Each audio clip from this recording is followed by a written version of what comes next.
आता आपण आपल्या पुढच्या कार्यक्रमाकडे वळूया. आजचा आपला दुसरा स्पीकर गायत्री आसाराम खरात ह्या आपल्यासारख्याच एका इंजिनिअरिंग कॉलेजमधल्या स्टुडंट आहेत. पण त्यांचा संत साहित्य विषयाचा अभ्यास त्यांना आज आपल्यासमोर इथे व्याख्यान देण्यासाठी उभं करणार आहे. इतक्या लहान वयात त्यांचा अध्यात्माचा आणि संत साहित्यांचा खूप मोठा अभ्यास आहे. त्यांनी विविध ठिकाणी संत साहित्य, कृष्ण, राम, छत्रपती शिवाजी महाराज यांच्याविषयी व्याख्याने दिली आहेत. त्यांनी विविध वक्तृत्व स्पर्धांमध्ये भाग घेऊन त्याच्यामध्ये विविध पारितोषिके देखील मिळवली आहेत. मी आता त्यांना मंचावर आपल्याला व्याख्यान देण्यासाठी आमंत्रित करू इच्छिते. धन्यवाद.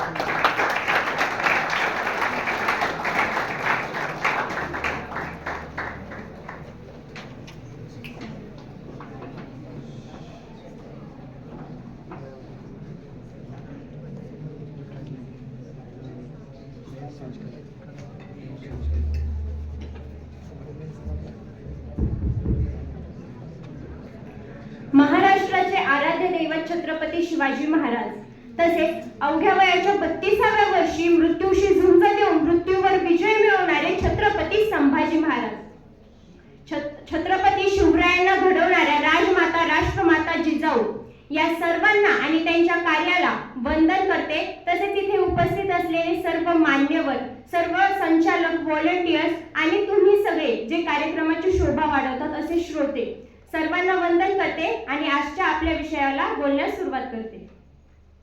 कॉलेजमध्ये आल्याला मला तुमच्या इथे एक गोष्ट फार आवडली की एंट्रन्स मधून प्रवेश केल्या डावीकडे श्रीमद भगवद्गीतेतील 7व्या अध्यायातील दुसरा श्लोक लिहिलेला आहे.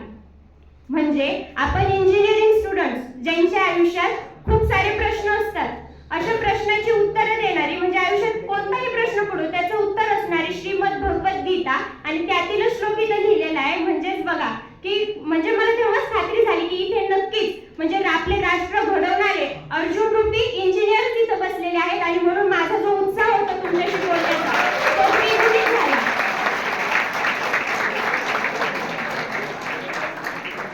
कारण की त्यावेळेच्या अर्जुनाने महाभारतातील युद्ध लढून विजय प्राप्त केला. तर हे तुम्ही सगळे माझ्या समोर बसणारे एक अर्जुनच आहात. स्वतःमध्ये तुमच्यातच एक अर्जुन आहे जो पुढे जाऊन आपले राष्ट्र घडवण्यास, आपले देश घडवण्यास मदत करणार आहे. तर अर्जुन कसा असावा? स्वराज्य हा माझा जन्मसिद्ध हक्क आहे आणि तो मी मिळवणारच असे म्हणणारे बाळ गंगाधर टिळक.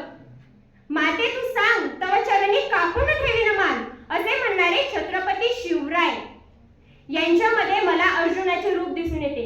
ज्या प्रकारे अर्जुनाला श्रीकृष्णाने भगवद्गीता सांगितली आणि ती ऐकून त्याने त्याचे पुढचे कार्य केले, त्या प्रकारे बाळ गंगाधर टिळक तसेच आपले छत्रपती शिवाजी महाराज यांनी देखील आपल्या कृष्णरूपी आईचे ऐकून त्यांचे कार्य पूर्णत्वास नेले. स्वामी विवेकानंद म्हणतात, give me 100 Nachiketas and I shall change the world. ही जी वृत्ती आहे ही खरी वृत्ती अर्जुनामध्ये असते. अशीच तेजस्विता, तत्परता आपल्या सगळ्यांमध्ये देखील असायला हवी. आपल्या सगळ्यांना तर आपले क्रांतीवीर भगतसिंग माहितीच आहे. तर त्यांचाच एक प्रसंग आहे तो मला इथे सांगू वाटतो की त्यांना सवय होती रोज सकाळी उठायचं आणि व्यायाम करायची. पण जेव्हा त्यांना जेलमध्ये कैद करण्यात आलं होतं तेव्हा पण ते त्यांच्या रोजच्या सवयीप्रमाणे रोज सकाळी उठून सूर्यनमस्कार करत होते. पण एकदा झालं असं की 23 मार्च म्हणजे त्यांना फाशी होणार होती आणि ही तारीख कळाली सुद्धा होती की आता 2 तासांनी त्यांना फाशीला जायचे.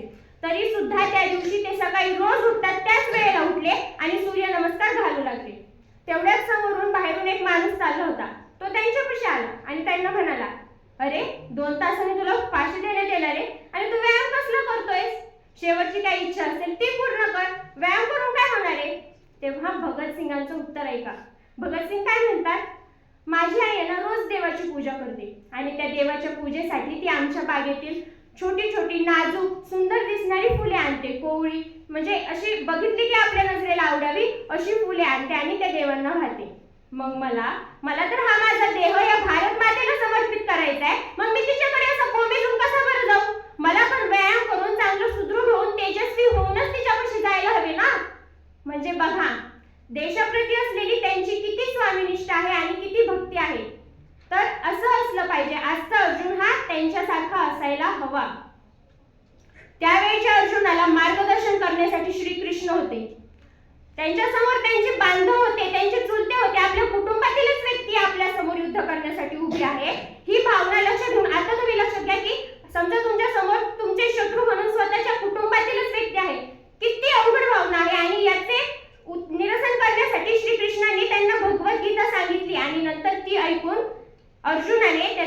केले, पण आज आपल्याला तसा शाश्वत कृष्ण मिळेलच याची काही खात्री नाही. मग प्रत्येक वेळी कृष्णाच्या स्वरूपात म्हणजे देहरूपीच कृष्ण असायला हवा का? तर नाही. आपला आत्मविश्वास सुद्धा आपला कृष्ण बनू शकतो. ज्याप्रमाणे आपल्याला सगळ्यांना अरुणिमा सिन्हा तर माहितीच असेल. अरुणिमा सिन्हा त्या व्हॉलीबॉल प्लेयर होत्या नॅशनल लेवलच्या. तर त्या म्हणजे शहराकडे जात होत्या त्यांच्या पुढच्या कार्यासाठी. तर त्यावेळेस त्यांच्या गळ्यातील चेन रेल्वेमध्ये काही गुंडांनी ओढण्याचा प्रयत्न केला आणि तेव्हा अरुणिमाला वाटलं आपण पण काही कमी नाही, स्त्री ही कधी कमी नसते. म्हणून अरुणिमाने काय केलं की त्यांच्याशी 2 हात करण्याचे ठरवले. मी का दुबळेपणाने तशीच उभी राहू, म्हणजे तुम्ही जे करायचे ते तुम्ही करा, मी तशीच का उभी राहू. त्यामुळे अरुणिमाने सुद्धा त्यांच्याशी 2 हात करण्याचा प्रयत्न केला, पण ते भरपूर जण असल्या कारणामुळे त्यांनी उचलून तिला डायरेक्ट दरवाजातून बाहेर फेकून दिलं रेल्वेच्या. आणि त्यावेळी काय झालं की दुसऱ्या साईडने एक रेल्वे जात होती, त्या रेल्वेला आपटून अरुणिमा पटरीवर पडली. तिचा एक पाय ह्या पटरीवर आणि एक पाय ह्या पटरीवर अशा अवस्थेमध्ये अरुणिमा पडली आणि रात्रभर ती तशीच तिथे पडून होती. तिच्या पायावरून तब्बल 49 रेल्वे त्या रात्री गेल्या. तिच्या पायाचा पूर्ण चुरा झाला, दोन्ही पायांचा. तिला जाणवत होतं, तिचा कॉन्शियस माइंड जागा होता. तिला माहित होतं की आता आपले दोन्हीही पाय राहिलेले नाही. ती सकाळ होण्याची वाट बघत होती. आणि मग जेव्हा सकाळ आली तेव्हा आजूबाजूचे जे ग्रामस्थ होते ते तिथे आले आणि तिला जवळच असलेल्या हॉस्पिटलमध्ये नेण्यात आलं.